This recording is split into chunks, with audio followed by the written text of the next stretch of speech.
pressurized with about 160 psi. That is a combustion chamber, and basically put hairspray in it, light it, combust, goes out.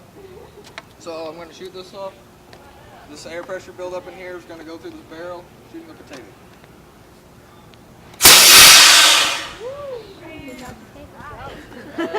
That is cannon 1.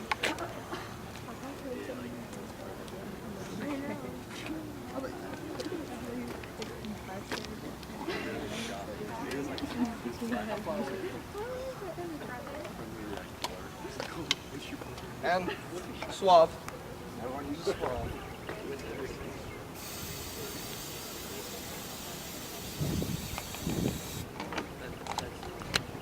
Croon, I got you nav gas if you want it. I might do that.